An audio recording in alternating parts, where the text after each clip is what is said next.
Alcohol consumption ഒരു relaxation methodology ആയിട്ട് use ചെയ്യുന്ന പലരെയും എനിക്ക് പേഴ്സണലി അറിയാവുന്നവരുണ്ട്. അവരോട് ഡോക്ടർക്ക് എന്തെങ്കിലും ശരീരത്തിനെ ശ്രദ്ധിക്കുന്നതുമായിട്ട് ബന്ധപ്പെട്ട് പറയാനുണ്ടോ? അതായത് ആയുർവേദത്തിന് അതിനെക്കുറിച്ച് വ്യക്തമായിട്ടുള്ള കാഴ്ചപ്പാടുണ്ട്. മദാത്യം എന്ന് പറയുന്ന ഒരു അധ്യായം തന്നെ അഷ്ടാംഗഹൃദയത്തിലൊക്കെ പറയുന്നുണ്ട്.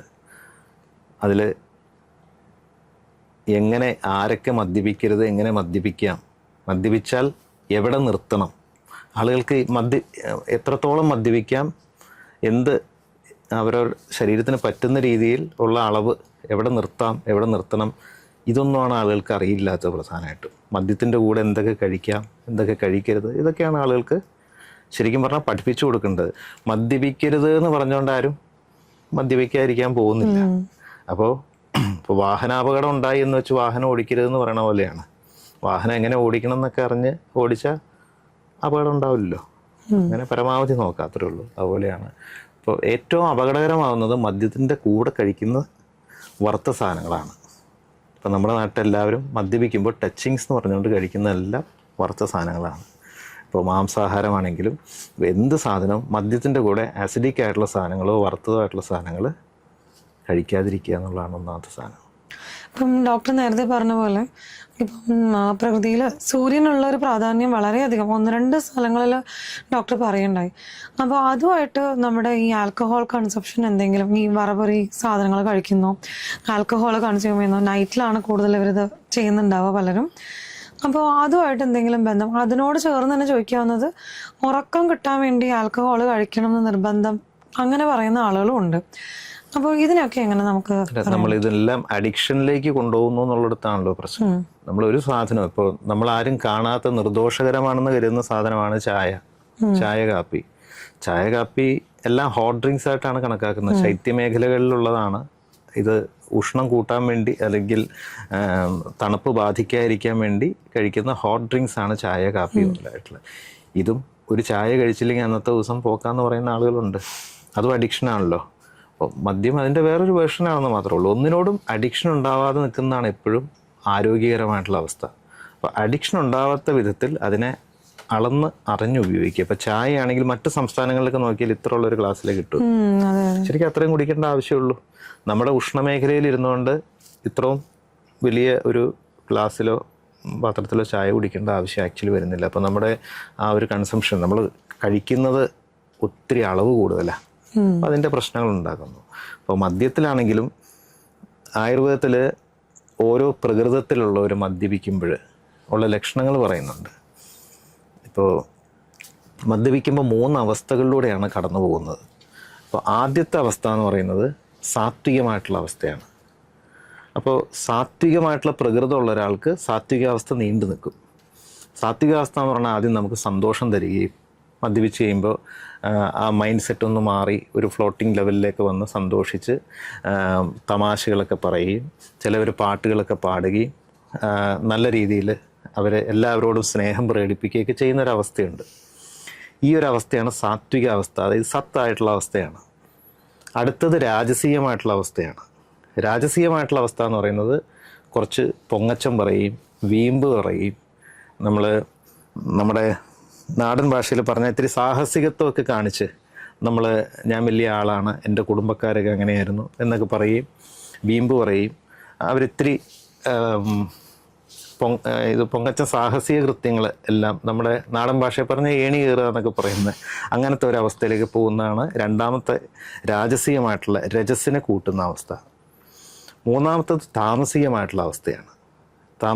താമസികമായിട്ടുള്ള അവസ്ഥയിൽ എല്ലാ സങ്കടമൊക്കെ ഏറ്റുപറഞ്ഞ്, ദുഃഖമൊക്കെ ഏറ്റുപറഞ്ഞ്, കരഞ്ഞ്, ചിലപ്പോൾ ഛർദ്ദിച്ച് പെട്ടെന്ന് തന്നെ കിടന്ന് ഓഫായ പോലെ കിടന്നുറങ്ങുന്ന ഈ അവസ്ഥയാണ് മൂന്നാമത്തെ അവസ്ഥ.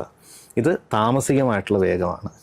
എല്ലാ ആളുകളിലും ഇതുണ്ടാവും. പക്ഷേ ഈ വേഗം കൂടിയും കുറഞ്ഞുമാണ് ഓരോരുത്തരിലും. ചിലവർ വളരെ പെട്ടെന്ന് തന്നെ സാത്വികാവസ്ഥയൊക്കെ പോയി രാജസികാവസ്ഥയിലേക്ക് വരും. ചിലർ വളരെ പെട്ടെന്ന് താമസികാവസ്ഥയിലേക്ക് പോകും. ഇപ്പോൾ ഇതെല്ലാം ഓരോ ആളുകളിലും വ്യത്യസ്തമാണ്. അപ്പോൾ സ്വന്തം അവസ്ഥ ആദ്യം തിരിച്ചറിയണം. ബോധമില്ലാത്തതുകൊണ്ട് പലരും തിരിച്ചറിയില്ല. അപ്പോൾ ഞാൻ എത്ര കഴിക്കുമ്പോഴാണ് സാത്വികാവസ്ഥയിൽ നിന്ന് മാറുന്നത് എന്നുള്ളൊരു ധാരണ വേണം. സാത്വികാവസ്ഥയിൽ ഇരിക്കുമ്പോൾ തന്നെ കുടിക്കുന്നത് നിർത്തണം. ചില ആളുകൾക്ക് സാത്വികാവസ്ഥ തുടർന്നും കഴിച്ചുകൊണ്ട് കുറേ നേരം പോയാലും കുഴപ്പമുണ്ടാവില്ല. അവർ സത്വപ്രകൃതമുള്ള ആളുകളായിരിക്കും, അത് സാത്വിക പ്രകൃതിയുള്ളവരായിരിക്കും. അപ്പോൾ ഒരിടയ്ക്ക് ഈ ബിസിനസ്സുകാർ ഇതൊക്കെ അറിയാവുന്നവർ, കാരണം ഇതിനെക്കുറിച്ചൊരു ധാരണയുള്ളവർ പലപ്പോഴും ബിസിനസ് മീറ്റ് ഒക്കെ കൂടുമ്പോഴോ അല്ലെങ്കിൽ ഒരു കരാറൊക്കെ ഒപ്പിടുന്നതിന് മുമ്പോ അല്ലെങ്കിൽ ഒരാളെ അറിയുന്നതിന് മുമ്പ് അവനെ കുടിപ്പിക്കും. ഇവൻ വളരെ പെട്ടെന്ന് രാജസികാവസ്ഥയിലേക്ക് പോകുന്നവനോ വളരെ പെട്ടെന്ന് താമസികാവസ്ഥയിലേക്ക് പോകുന്നവനോ ആണെങ്കിൽ അവനുമായിട്ടുള്ള ഇടപാട് ശരിയല്ല എന്ന് മനസ്സിലാകും. എന്നാൽ സാത്വികാവസ്ഥയിൽ കളിയും ചിരിയും സന്തോഷവും സ്നേഹവും പാട്ടും ഒക്കെ ആയിട്ട് കുറേ പോകുന്ന ഒരാൾ വിശ്വസ്തനായിരിക്കും. അപ്പോൾ അവരവരുടെ പരിമിതി അറിഞ്ഞിട്ട് സാത്വികാവസ്ഥയിൽ നിന്ന് പോകുന്നതിന് മുമ്പ് കുടി നിർത്തണം. അതാണ് അതിൻ്റെ ഡോസേജ്. അപ്പോൾ ഈ അറിവ് സ്വയം അവനവൻ്റെ എത്രയാണെന്നുള്ള അളവ് അറിവ് ഉണ്ടെങ്കിൽ അവൻ മദ്യപിച്ചാൽ വലിയ കുഴപ്പം വരുന്നില്ല. പക്ഷെ പലരും ഇതറിയാതെ രാജസികാവസ്ഥ കഴിഞ്ഞ് താമസികാവസ്ഥയിലേക്ക് പോയി ഓഫാവുന്നത് വരെ കഴിക്കുന്നു എന്നുള്ള ആ ഒരു സ്വഭാവമുള്ളതാണ് ഏറ്റവും അപകടം. നമ്മുടെ ഉഷ്ണമേഖലാ പ്രദേശത്ത് പെട്ടെന്ന് തലയ്ക്ക് പിടിക്കും. എന്നാൽ ശൈത്യമേഖലയിൽ അത്രയും കുഴപ്പമുണ്ടാവില്ല.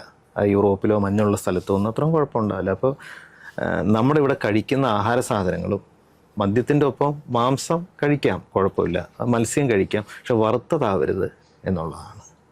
അപ്പോൾ ഇങ്ങനെ ആഹാരത്തിൽ വളരെ ശ്രദ്ധിച്ച് വേണം കഴിക്കാനും. ഇനി എത്തരക്കാരുടെ കൂടെ കഴിക്കാം കഴിക്കരുതെന്നല്ല, കശിപ സംഹിതമായുള്ള ഗ്രന്ഥങ്ങളൊക്കെ വളരെ വ്യക്തമായിട്ട് പറയുന്നുണ്ട്.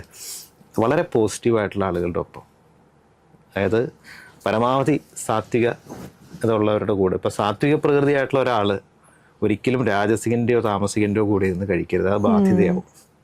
അപ്പോൾ അവരവർക്ക് പറ്റുന്ന ആളുകളുടെ കൂടെ മാത്രമേ ഇരുന്ന് മദ്യപിക്കാവുള്ളൂ എന്ന് വളരെ വ്യക്തമായിട്ട് പറയുന്നുണ്ട്. ഇപ്പോൾ തെറ്റായ മദ്യപാന ശീലം കൊണ്ടാണ് പലർക്കും പ്രശ്നം ഉണ്ടാകുന്നത്. ഇനി മദ്യപിച്ചുകൊണ്ട് മാത്രം ലിവർ സിറോസിസ് വരുന്നു എന്ന് പറയാൻ പറ്റില്ല. കാരണം സ്ത്രീകൾക്ക് വരുന്നുണ്ട് പലർക്കും. ഈ അമിതമായിട്ട് അച്ചാർ ഉപയോഗിക്കുമ്പോൾ, വിനാഗിരി ഒക്കെ അമിതമായിട്ട് ചേർന്ന സാധനങ്ങൾ ഉപയോഗിക്കുമ്പോൾ, ചിലവർ കുക്ക് ചെയ്യുമ്പോഴെല്ലാം വെറുതെ വിനാഗിരിയൊക്കെ ഇടും. അപ്പോൾ അങ്ങനെയുള്ളതൊക്കെ അമിതമായിട്ട് ചെല്ലുമ്പോഴും കരൾ രോഗങ്ങളുണ്ടാവും. ഡോക്ടർ, അപ്പോൾ ഈ മദ്യപിക്കുന്ന ഒരാൾക്ക് അഗ്രസീവ് നേച്ചർ, അതായത് ആളുകളെ ഉപദ്രവിക്കാനൊക്കെ തോന്നുന്ന ഒരു സിറ്റുവേഷൻ നമ്മൾ കാണുന്നുണ്ട് പലപ്പോഴും. അത് ഈ ഒരു ഏതൊരു സ്റ്റേജിലാണ് അങ്ങനെ ഉണ്ടാകുന്നത്? ഞാൻ ആദ്യം പറഞ്ഞ സാത്വികാവസ്ഥ വളരെ കുറച്ചായിരിക്കും അങ്ങനെയുള്ള ആളുകൾക്കുണ്ടാവുക. അത് പെട്ടെന്ന് സാത്വികാവസ്ഥ വന്നു പോകും അവർക്ക്. എന്നിട്ട് രാജസികാവസ്ഥയിലേക്കാണ് അവർ നീങ്ങുക. അപ്പോൾ രാജസികാവസ്ഥയിലേക്ക് നീങ്ങുമ്പോൾ അവരുടെ ഉള്ളിലുള്ള ഭയം, ദ്വേഷം, അസൂയ അല്ലെങ്കിൽ അങ്ങനെ ഉള്ള അധമ വികാരങ്ങളെന്ന് പറയുന്ന ആ ഒരു സംഗതികളായിരിക്കും പുറത്തേക്ക് വരുന്നത്. അപ്പോൾ ആദ്യം പറഞ്ഞ പോലെ സാഹസങ്ങൾ കാണിക്കുക, വെല്ലുവിളിക്കുക, അസഭ്യം വിളിച്ചു പറയുക, നമ്മൾ മത്സരബുദ്ധിയോടെ എന്തെങ്കിലും കാണിക്കുക. അപ്പോൾ ആംബുലൻസ് പോകുന്നുണ്ടെങ്കിൽ അതിനേക്കാൾ സ്പീഡിൽ വണ്ടി ഓടിച്ചുകൊണ്ട് പോവുക. അപ്പോൾ ആ ഉള്ളിലുള്ള അഹങ്കാരത്തിൻ്റെ ഭാഗമായിട്ട് അവർ മറ്റുള്ളവരെ മർദ്ദിക്കുകയും എന്നോട് അങ്ങനെ പറഞ്ഞോ എന്നൊക്കെയുള്ള രീതിയിൽ. പക്ഷെ അവരുടെ ഇൻസെക്യൂരിറ്റീസും കൂടെ അവർക്ക് അന്നേരം അവരുടെ ഉള്ളിലുള്ള അവരുടെ മനസ്സിൻ്റെ തലം എന്താണെന്നുള്ളതാണ്. ഇപ്പോൾ പലരും ഈ മറച്ചു വെച്ചിട്ട് പുറമെ വേറൊന്നാണല്ലോ കാണിക്കുന്നത്. നമ്മൾ ആളുകൾ മനസ്സിൽ പറയുന്നത് എന്താണെന്ന് പരസ്യമായി കേൾക്കുന്ന ഒരവസ്ഥ ഉണ്ടായിരുന്നെങ്കിൽ ഒരിക്കലും ആരുമായിട്ട് ഇടപെടാൻ തന്നെ ധൈര്യപ്പെടില്ല. പക്ഷേ മദ്യപിച്ച് കഴിയുമ്പോൾ പുറത്തു വരും, പലപ്പോഴും ഉള്ളിലുള്ളത് പുറത്തു വരും. പലപ്പോഴും അങ്ങനെ ഉള്ളവരെയൊക്കെ ചെയ്യാവുന്നത്, അവര് ഇപ്പൊ വീടുകളിലൊക്കെ മദ്യപിച്ച് വന്ന് അക്രമം ചെയ്യുന്ന ആളുകളൊക്കെ ഉണ്ടല്ലോ, ഒരു ക്യാമറ വെച്ചത് ഷൂട്ട് ചെയ്യുക ഹിഡനായിട്ട്. അവർ കാണിക്കുന്ന അവരുടെ ആ അക്രമങ്ങളും എല്ലാം ഷൂട്ട് ചെയ്ത് കഴിഞ്ഞ് പിറ്റേ ദിവസം എപ്പോഴെങ്കിലും ബോധം വരുമ്പോൾ അത് കാണിച്ചു കൊടുക്കുക എന്നുള്ളതാണ്. ആ സമയത്ത് നമ്മളിപ്പം ഇങ്ങനെ വരുമ്പോൾ, ഈ അഗ്രസീവ് നേച്ചർ വരുമ്പോൾ ഇവരത് അഭിനയിക്കുന്നതാണോ എന്ന് പലപ്പോഴും എനിക്ക് തോന്നിയിട്ടുണ്ട്. അങ്ങനെ അഭിനയിക്കാൻ സാധ്യതയുണ്ടോ? ഈ രണ്ടെണ്ണം കിട്ടിയാൽ തീരാത്ത അഭിനയമൊന്നുമില്ല. അതായത് ഇതൊക്കെ ചെലവാകുന്നിടത്ത് ഇറക്കുള്ളൂ, അത്രേ ഉള്ളൂ. അത് ആ സബ് കോൺഷ്യസ് മൈൻഡിൽ അവർ അവെയർ ആയിരിക്കും ഇതിവിടെ ചെലവാകും എന്നുള്ളതുകൊണ്ടാണ് എന്നുള്ള ഇതൊക്കെ. നമ്മളിപ്പോൾ പൂർണ്ണമായും ബോധം പോയിട്ടൊന്നും ഉള്ളിലുള്ളത് വരുന്നുള്ളൂ. അത് തിരിച്ചു കിട്ടും എന്നുള്ള ബോധം അവർക്കുള്ളിടത്ത് അവർ ചെയ്യില്ല.